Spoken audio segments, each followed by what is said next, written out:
Friends, I thought I ought to come into the studio again because there's been a lot happening in the news lately that has prophetic implications.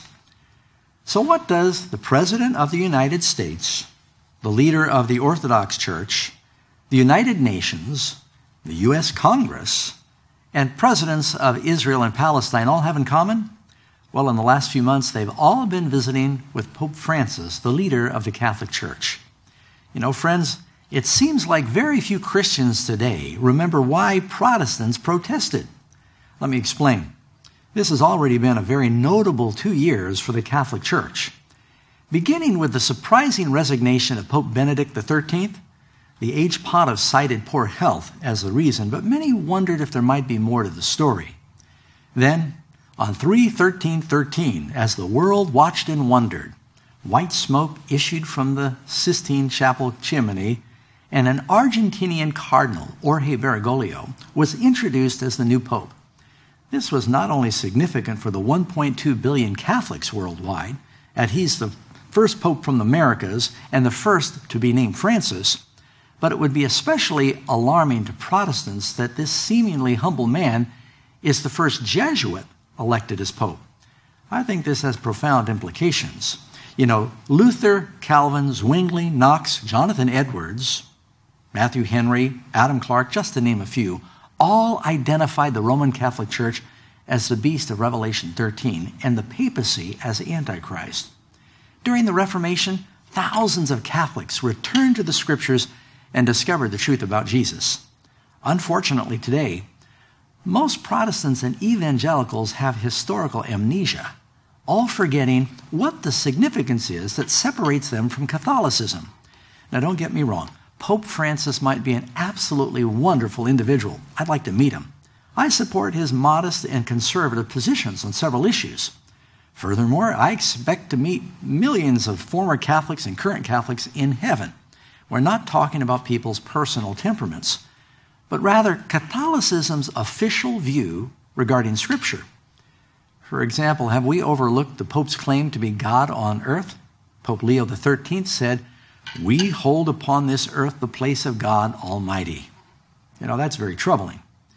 So let me give you an example of what some of these interesting headlines are. I suppose that most of us have heard that not too long ago, Pope Francis officially canonized 2 former popes, meaning they can be venerated and prayed to. What does it mean when a man says that he's got the power to officially deify other men, where you can pray to them and they ostensibly can then take your prayers to God and tell the Lord or Jesus that they need to answer your prayers now? What does that say about a man who claims to have the authority to make other people saints to be prayed to? Not to mention what it says about the state of the dead. In reading the New York Times article about this, written by Jim Yardley, he says, notable among the cardinals and political leaders seated near the outdoor altar was Benedict XIII, the former pope who has remained largely out of the public eye since his historic resignation last year. His decision to step down led to the papal election of Francis.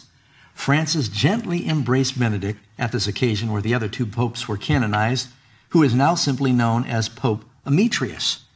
The author of the article goes on, "For Francis, who has emerged as a major global figure after only 1 year as pope, the canonization ceremony offered a stage to underscore his broad agenda of trying to bring together different Catholic fractions as he prepares for 2 major meetings in which prelates are expected to address some of the most contentious social issues facing the Catholic Church."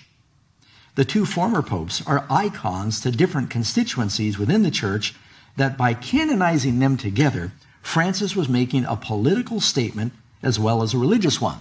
And here the author is talking about Pope John the 23rd being canonized and Pope John Paul II. They came from 2 very different sides of the religious views within the Catholic Church.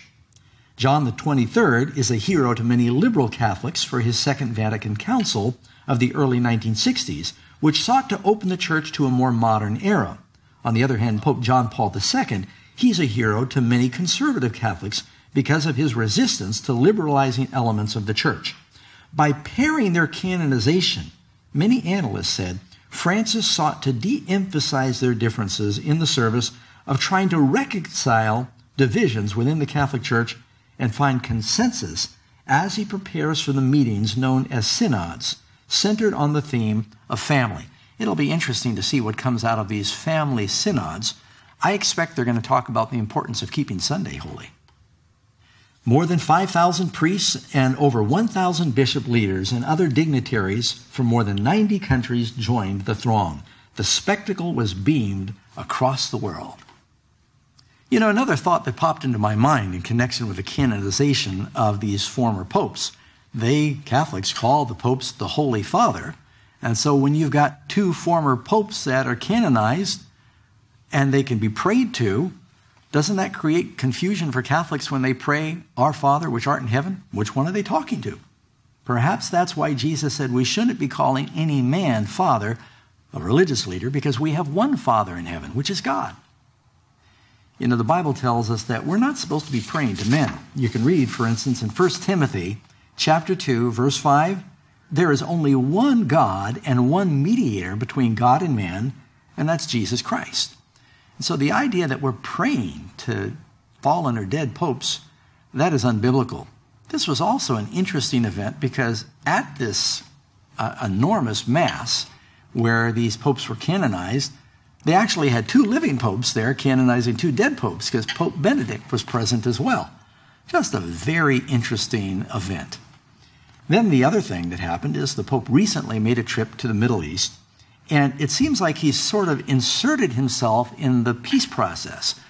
The United States has been failing to get any kind of consensus among the leaders of Israel and the Palestinians, and so now the Pope has said, let me take a crack at it. And so the Pope, he came with great fanfare. He visited a number of holy sites, and keep in mind there's a lot of significance to this. It's not an accident that the Middle East represents the holiest places and the history for the world's Muslims, for the Catholics, and for the Protestants and the Jews. And so going there has a lot of significance. And the Pope appearing on the site of the Temple Mountain, where the Dome of the Rock is, the place where Solomon's temple was, the temple where Jesus taught, where the Jews would like to build another temple someday. Problem is right now there's one of the holiest of Muslim shrines there called the Dome of the Rock. His being there and getting photographed in that location, I just brought back to my mind one of the verses in the Bible, 1 Thessalonians 5, verse 1. But concerning the times and the seasons, brethren, you have no need that I should write to you. For you yourselves know perfectly that the day of the Lord so comes as a thief in the night. For when they say peace and safety, then sudden destruction comes upon them as labor pains upon a pregnant woman, and they will not escape. But you, brethren, are not in darkness, so that day should overtake you as a thief. That's why we should be awake and we should be sober and see these things that are happening before our very eyes in the headlines. The Pope also met with the leader of the Orthodox Church, Bartholomew I, the patriarch. And that was, I thought, very interesting. It tells us that he is the leader of 250 million Orthodox Christians. And there has been a divide separating the Catholic Church from the Orthodox Church for over 1,000 years now. And they're seeking to find unity. And so several times they prayed together and they talked together, and they're planning on meeting further to find out how to heal the schism that occurred between these two great denominations. It says in 2 Thessalonians 2, verse 3 and 4, let no one deceive you by any means, for that day will not come unless there comes a falling away first, and the man of sin is revealed, the son of perdition, who opposes and exalts himself above all that is called God, or that is worship, so that he sits as God in the temple of God, showing himself that he is God. Very interesting. If you go back to March, the President of the United States made a special trip to Europe, and he sat down and he visited with the Pope. And it says here, I'm reading from a CNN report, President Barack Obama gave Pope Francis a box of seeds as a gift, a fitting token of their first ever meeting, providing a fresh start of sorts between the administration and the Catholic leadership after years of strained relations. Because the position of President Obama on certain social issues like abortion is very much out of harmony with the position of the Catholic Church. And so they were hoping to reconcile. And there's one picture in particular where you've got President Obama sitting at the desk with the Pope, and the Pope, it almost makes it look like, it reminds me of when I went to elementary school, I got into trouble and I was brought into the principal's office. That's the first picture that pops into my mind. But it looks like the president is recognizing the superiority of the Pope in this picture. Also thought it was interesting that the president gave the Pope a gift of a box of seeds. The box was made out of wood that came from the first cathedral built in North America, first Catholic cathedral built in North America. And also the Pope gave the president a couple of books. It says he gave him 2 medallions, one symbolizing the need for peace and solidarity between the 2 hemispheres, and a copy of his book, The Joy of the Gospel, a book written by Pope Francis that calls for a new era of evangelization and a renewed focus for the poor. This reminds me of a very significant quote you find in that classic book called The Great Controversy, and this is found on page 588. Protestants of the United States will be foremost in stretching their hand across the gulf to clasp the hand of spiritualism. They'll reach over the abyss to clasp the hand with Roman power, and under the influence of this threefold union, this country will follow in the steps of Rome in trampling on the rights of conscience. Little by little, you're seeing more credibility and more recognition being given to the church in Rome. Now, you connect these events with something else that happened about a month ago. The Pope met with leaders from the United Nations. And it says, Francis chose a meeting with, of all people, officials of the United Nations to endorse what he calls the legitimate redistribution of economic benefits by the state, as well as the indispensable cooperation between the private sector and civil society. The author of this article was a little bit disgruntled. It says, by appealing to sanction what amounts to forced redistribution, Francis grievously extended his authority as a religious leader and became what amounts to a robe-wearing politician. And you know, it says in Revelation that this Antichrist power, whoever it might be, has something to do with economics, because it gets to the place where you cannot buy or sell unless you receive the approval of this power. So I think that's interesting as well. And then you marry that together with something else that happened about a month ago when House Speaker John Boehner gave a formal invitation to Pope Francis to address the U.S. Congress, senators and congressmen. Not only did he give this special invitation, this will be the first time in history that that's been done, and it was supported not only by the Republicans, but just as much by the Democrats. Nancy Pelosi, the Democrat leader from California, she was pleased to join Boehner in making the invitation, adding that she has been inspired by the messages of peace, compassion, and brotherhood that have come from Pope Francis. You know, it might be worth mentioning at this point that House Speaker John Boehner is a Roman Catholic, as is Nancy Pelosi, as are most of the Supreme Court judges in the U.S. today, when at one point in American history, there were no Roman Catholics on the Supreme Court. Well, friends, it seems like more and more is happening where we see that this is a very busy Pope who is doing all he can to try to thrust himself on the stage of the world as both a financial leader in economics, a leader in politics, a leader in spiritual things. And sure enough, that prophecy is coming true. All the world is wandering after the beast. This is why Ellen White wrote in the book Great Controversy, page 563, the Protestant churches are in great darkness, or they would discern the signs of the times.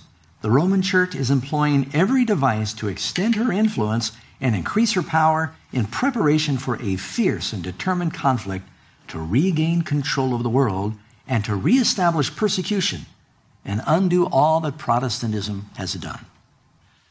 Friends, if I seem excited, it's because a lot really is happening. I don't know if I've, in my life, ever seen so many events that are transpiring in such quick succession that seem to have some prophetic relevance. And that's why it's so important. If you don't understand why this is important, you need to get a hold of that video that we recently produced called Revelation, The Bride, the Beast, and Babylon. You can download it from iTunes. You can order it from Amazon. It's at all major outlets. And you can go to the website. It's called revelationmystery.com. So friends, as we witness these different components of prophecy all coming together, that shouldn't frighten us. That's actually good news. It reminds me of that verse where Jesus said, "Now when these things begin to happen, look up, lift up your heads because your redemption draws near." Luke 21:28. Well, friends, a lot has been happening in the news lately, and I expect there's going to be more in the near future. So I hope that you'll join me for our next prophecy update.